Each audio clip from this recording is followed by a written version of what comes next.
Bah, bah, bah. What's up, everybody? I lost my voice a little bit, so hopefully I'm able to power through this. Um, Whatever this is going on here. Wings scored 19 goals Saturday night, so I had to announce 19 goals, and that's a lot of energy in 19 goals. But anyway, welcome into the show. Your Philadelphia Eagles have won 10 in a row, and here's what's absolutely amazing. Last week, during the Jalen Hurts press conference, when he was addressing the media, I took one thing away from it. One thing away. And that was, you want me to push the passing game button? I can push the passing game button. No problem. Passing game activated yesterday. The push of a button, basically, for Jalen Hurts. And I did tell you going into this game, I thought they were going to make sure that they passed the football. I thought it was going to be the number one priority to throw the football for two reasons. One, because they were going to be able to do it against the Steelers. And two, they wanted to do it. Now, Jalen Hurts, what I took away from last week, other than the sheer confidence in his own game and what this whole offense could do, when I was listening to Jalen Hurts last week, I said, this guy knows he has the ability to throw the football.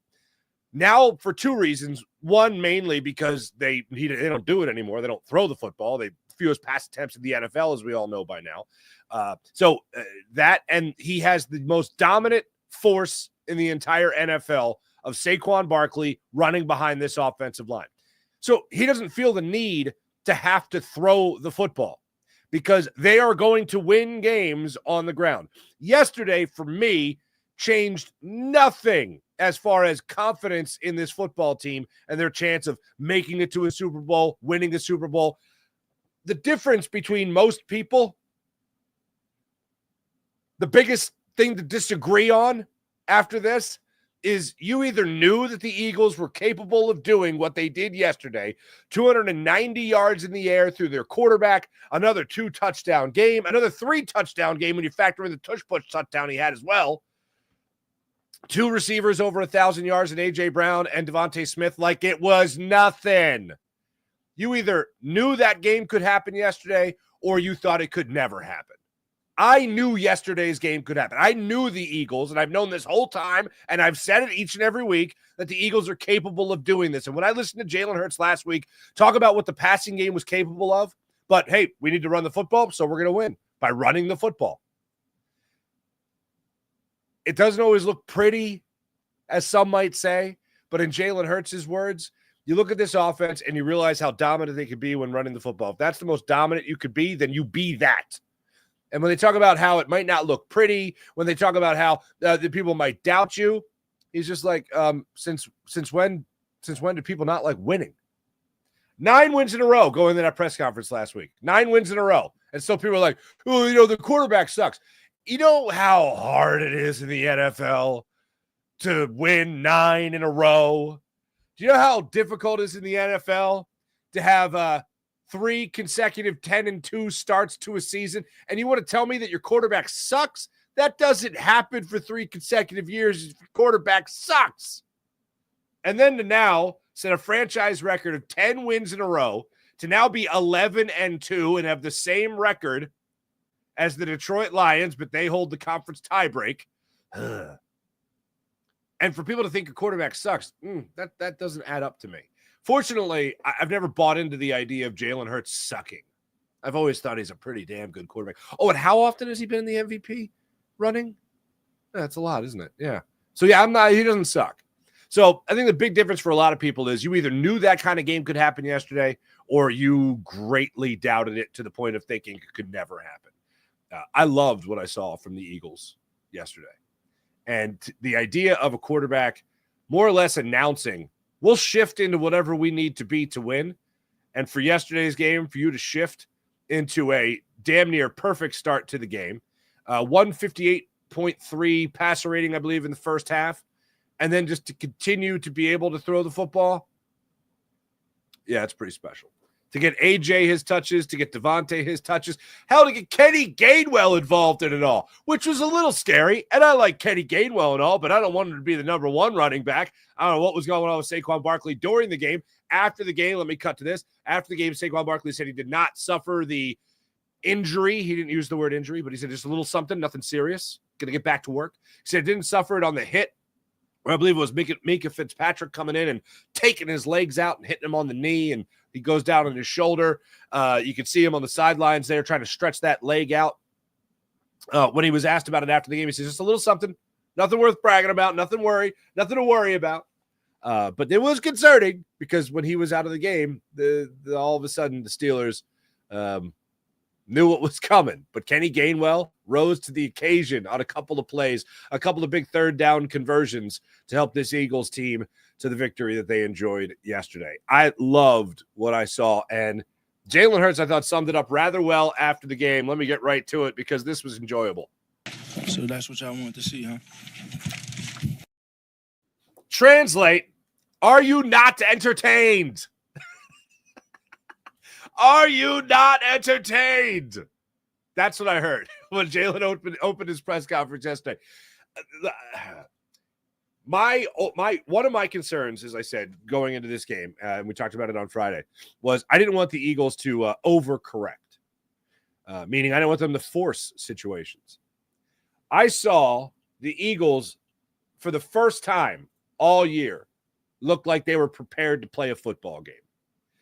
They looked like they went out there with a purpose to go out there and throw that football. To not only get out to a good start against the Steelers, unfortunately the drive stalled and they got a field goal out of it at least. They got 3 points. Then they go on to continue to be able to throw the football, and they go on to have a great rhythm in their offense. And you actually saw the Eagles score 10 points in that first quarter. That doesn't happen. And it happened in this game. There were a number of plays there that you were watching from Jalen Hurts where he just looked like he was in rhythm, on the money. They come out, they hit Grant Calcaterra for 22 yards. They get A.J. Brown on the slant. Barkley mixes in a run, which, ironically enough, me, Derek Gunn, Seth Joyner, we're all watching the offense cook, passing the ball. They stack the box, and they still run the football with Saquon Barkley. I understand that sometimes you still got to do that and make them think that you're going to do it. But that was a situation where they couldn't stop you throwing the football. So keep on throwing the football. They ran it with Barkley. It was a little bit of a killer. Then they ended up settling for the 34-yard field goal, which they made, go up 3-0. Then, as much as we're going to talk about Jalen Hurts, the defense throughout this game was absolutely fantastic. The defense throughout this game was fantastic. They had, obviously, the fumble that was recovered by Darius Slay on that little bobble there by Najee Harris. But really, after that, the Eagles just said, yeah, this is our game, and we're not giving it back. And they dominated from that point on. But the defense was pretty damn great the entire game. And no longer can it be said that Russell Wilson is undefeated against the Eagles. Now 6-1, including the playoffs against your Philadelphia Eagles. A number of 3-and-outs there in the first quarter that the Eagles were able to take advantage of. As the game kept on going, you saw in the second quarter another 3-and-out there by the Steelers. Eagles get the ball back, and on a 3rd and 7 in the early goings of that second quarter, A.J. Brown comes up with a 17-yard reception on a 3rd and 7. 3rd and 3, Kenny Gainwell rips off 16 yards like it's nothing. Dante Jackson actually got hurt on that play, so the interception concern was far out the window at that point. And they're able to get the Devontae Smith touchdown to go up 17-3 at that point in the game. To rewind for a second there at the end of the first quarter there, the A.J. Brown touchdown. Speaking of Dante Jackson, to go up 10-3. One of the things I found really interesting about that is that Jalen Hurts dropped back. It looked like he stared down A.J. Brown. And when I saw him release the football, I looked and saw who was in coverage. And I went, that's Dante Jackson. 5 interceptions on the season. If A.J.'s going to stare, if Jalen is going to stare A.J. down, the throw's got to be perfect. The throw was perfect. So the Eagles there at the end of the first quarter go up 10-3. Then early in the second quarter, they go up 17-3. Then you start to have some issues with Saquon Barkley. Kenny Gainwell's getting a little bit more touches. You lose a little fluidity in the offense. You see the Steelers start to come back a little bit. They get a touchdown. Then they get a field goal before halftime. It's 17-13. Little concern whether or not Saquon's going to come out for the second half. What's going to go on? He comes out for the second half. All goes right with the world. The Eagles are able to get a field goal on their opening drive of the second half to go up 20-13. You have the 2nd and 20 play to Devontae Smith that went 20 yards. They're able to get the first down there. They have a 3rd and 18, unfortunately falls incomplete, but then they settle for the 41-yard field goal to go up a touchdown. Also, 13 plays, 47 yards on that opening drive of the second half, 7 minutes and 8 seconds. This would set a trend for the second half of play. Pittsburgh then goes out there on that next possession. They fumble the football. It's scooped up by Darius Slay. Then at the 5:50 mark, they take over of the third quarter, and they don't give it back. 3rd and 5, they convert with a Devontae Smith reception. Barkley rips off a 9-yard run, then a 4-yard run. Hurts rips off that big 23-yard run up the middle. Lane actually ends up leaving the game for a little bit. Fred Johnson comes in, but the Eagles continue to push. They end up closing out that third quarter with a drive that went into the fourth quarter, ending with the tush-push touchdown to go up 27-13. It was a 13-play, 74-yard, 6-minute and 33-second drive. Now, I said at the start of the second half, it would set a trend for how long the Eagles would have possession. How about this? The Eagles would end the game, folks, with a 21-yard drive. Excuse me, 21-yard drive. 21-play drive. That is bonkers. And that drive lasts in the fourth quarter. That drive lasts from the 10:29 mark of the fourth quarter to straight zeros on the scoreboard. That's a good day. That's a good day. That's a great drive and a good day for your Philadelphia Eagles. Were you surprised at the performance yesterday by your quarterback? Were you surprised yesterday that AJ and him and Devontae Smith and even Grant Calcaterra got it all figured out yesterday? I was not surprised. I was very impressed with just about everything I saw yesterday from the Eagles. And the Steelers are no pushover. So let's just review for a second here. The Philadelphia Eagles come out in yesterday's game. Now they take it to the Steelers.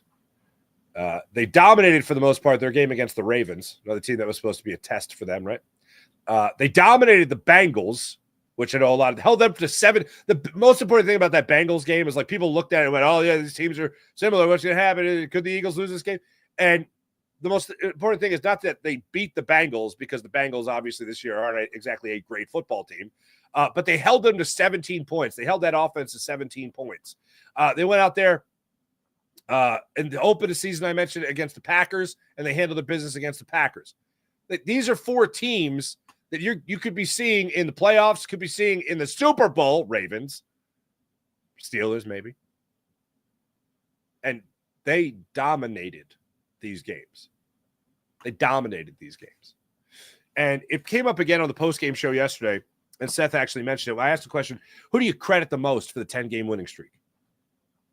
And Seth said, I'm going to do something that's going to go against the grain here. I credit Nick Sirianni. He's like, this is a head coach of the football team. And he never gets enough credit. He only gets scrutiny. Even if your best attribute is listening to your players, which, by the way, it's a great attribute that he has. It's not his best attribute. I think his best attribute by far is making sure his team's ready to play football. Now, look, the end of last year, everything went wrong. Is that on the head coach? It's on the head coach, and it's on everyone. But for the vast majority of his coaching career, his team has been ready to play football. And how many 10-game winning streaks have we seen in the Eagles' history? Oh, none prior to right now? How many 10-2 starts? A Super Bowl appearance, the playoffs every year, now 4 straight years of making the playoffs. Nick Sirianni, and I have to listen to what Jason Kelce has said about him, runs a better meeting than anyone. Now, some people might roll their eyes at that, but that is preparing your team to play, whether that's tactically, whether that's a great strategy, whether that's a great game plan, or that's being mentally focused. And you might say 17 games a season. How do you lose focus? Only 17 games. Well, it's still 6 months. There's still a lot going on throughout that season.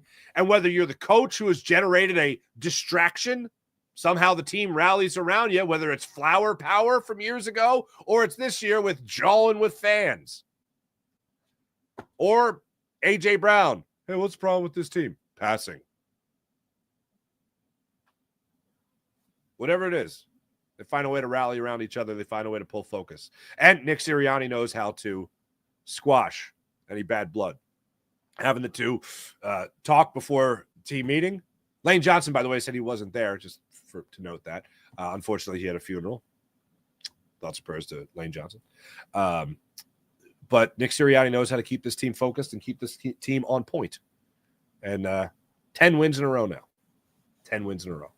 So yesterday, where do you fall in? Are you surprised that Jalen Hurts was able to do this? Or were you like, yeah, it's about right? Because I can't say it enough, folks. Jalen Hurts dropped the gauntlet last week.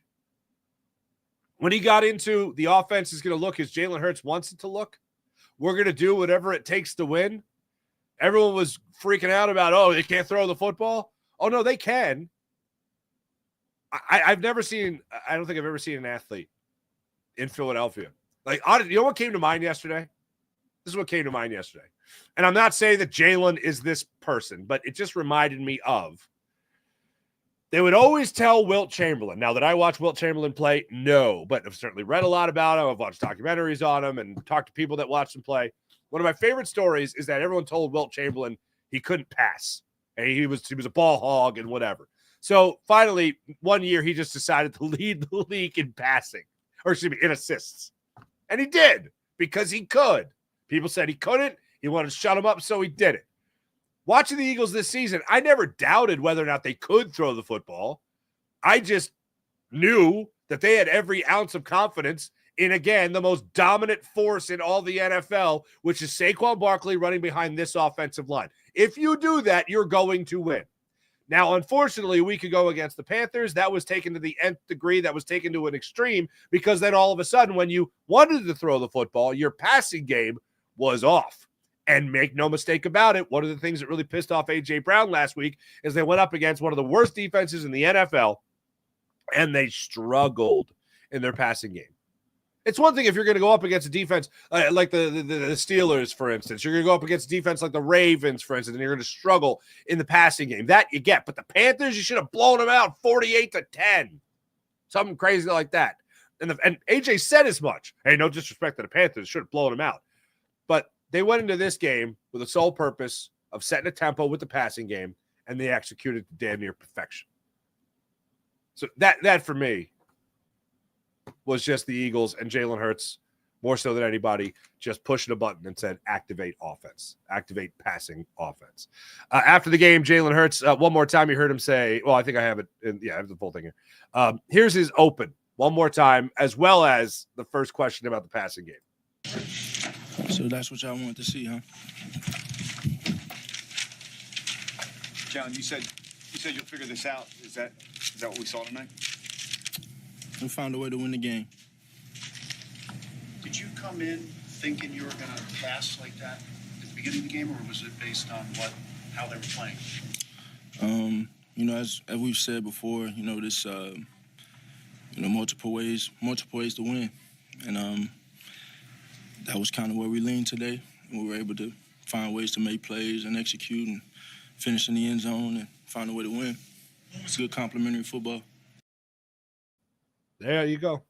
Everybody complimenting everybody pretty much. So Jalen was then asked about the versatility when it comes to the weapons on this offense. As I said, when you're able to win in multiple ways, obviously talented and the opportunities are there, but it comes down to having good discernment of when to do something and when not to. And so we want to, I've always said and believed that you want to make sure that all of your tools are sharp when you need them. So when it's time to use them, you can go. And I don't think there's a doubt in that. I think, frankly, there's an effort there. The approach was a little different this week. And, the grass will be green where you water it. And we decided to water it. All right, put it in the. It's not the lexicon. Put it in the great book of Jalen Hurts philosophical comments. I'm blanking on one of my favorites already. I was saying it to myself before the show so I wouldn't forget it. I had a purpose before anybody had an opinion. Yeah, that's it. That's a good one. The grass will grow where you water it. Put even a little bit more Philly on it. Yeah. He said all season we've been watering the run game. They watered the passing game yesterday. Sit back and enjoy it. I certainly did throughout the entire game. As far as Nick Sirianni on the passing game, here's what he had to say. That was pretty good. Yeah, that was pretty good. I thought Jalen did a great job of taking what the defense gave him. Getting a ball to our, we had 2 100-yard receivers. I always think that's cool when that happens. And Jalen was in complete control. Just another good day by him. Yeah, good. Here's something. The Eagles, you could say they overdid it. They were successful, so they didn't overdo it. But 32 passes for Jalen Hurts. It's been a while since you've seen that. I love how understated everyone was yesterday about the awesomeness of the passing game, the efficiency of the passing game. Everyone, including Saquon Barkley. Everyone knows what this team's capable of doing. Finally we showed it. Like I said earlier in the week, if a team does figure out how to, slow down, we're more than capable of passing. And if teams want to stop the pass, we're more than capable of running. That's the beauty of the team that we have. Big shout out to Jalen and AJ and Smitty. Both those guys going over 100 and stepping up big and doing what we know that they're all capable of doing. Yep. Everybody understated. Oh, we knew this. And here's the deal. Normally, in a situation like this where there's been a struggling aspect of the game or a part of the game they haven't used enough, and then everyone after the game's like, oh, yeah, we totally knew we could do this. I'm just like, I don't believe you. 99 times out of 100, that's my attitude. However, I'm with them. People talking about how Jalen can't throw a deep ball still. It's like, no, he can. They haven't done it this year. Not with any type of regularity. They haven't been on the same page, at least passing the football in a while. But when Jalen's had to do it, example, 3rd and 7 against the Ravens. Dallas got it across the middle. Boom, on the money, first down. Keep it going, win the game. 3rd and 13 last week against the Panthers. Jalen Hurts is having this terrible game. He puts the ball on the money to A.J. Brown to keep that drive going towards the end of the game.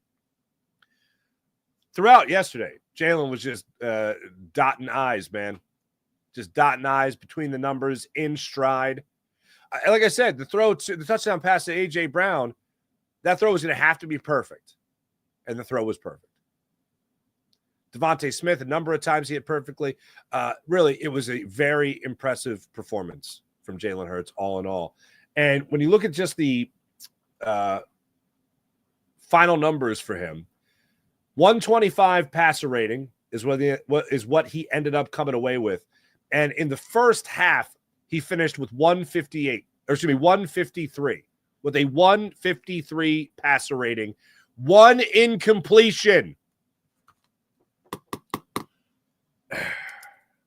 He was 4 for 4 in the opening drive. And I had mentioned during the pregame show to Seth and Gunnar, they were like, well, what do you want to see from Jalen Hurts? I said, I want to see 5 for 5 on the opening drive with a touchdown. Now, I got 4 for 4 and a field goal. But at least I saw some rhythm established. And then the Eagles were able to get a touchdown before the end of the first quarter, which is just something we have not been able to enjoy this entire season. So love what you saw from the Eagles. As far as everybody getting on the same page, Devontae Smith talked about how they were able to do that throughout this week. And it's one of the things that he loves most about his team. Address those a lot of tough conversation.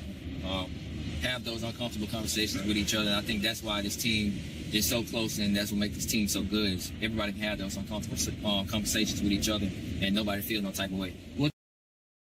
It's a family again. It's a family. And as we pointed out many times on this show, who do you have your biggest bouts with? Who do you have your biggest problems? Your family. But hopefully, more often than not, you still come together and sit down at the same table. They still go to the same meetings.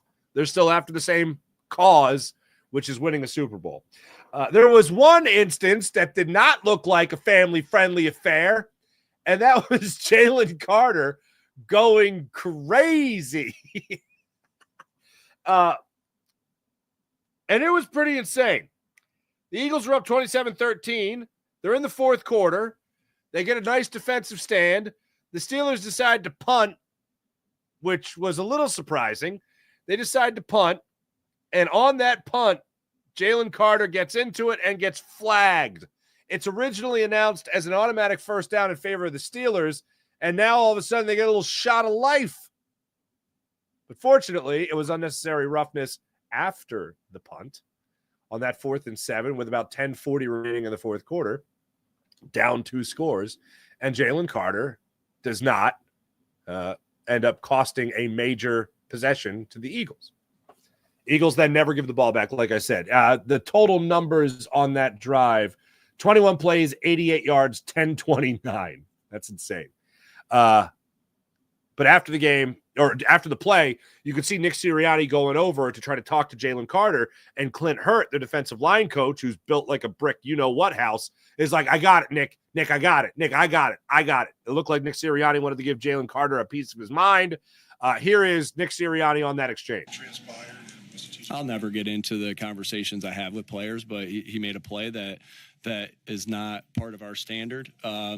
And so, my job is to correct that, and regardless of what it is, we're gonna correct the things that we need to do better and praise the things we need to do well. And so, in that moment, that's what that was. I love Jalen Carter. I love what he brings to this football team. Right there, he needs to be smarter in that situation, because it could have gave him the ball back. It didn't give him the ball back, but it could have.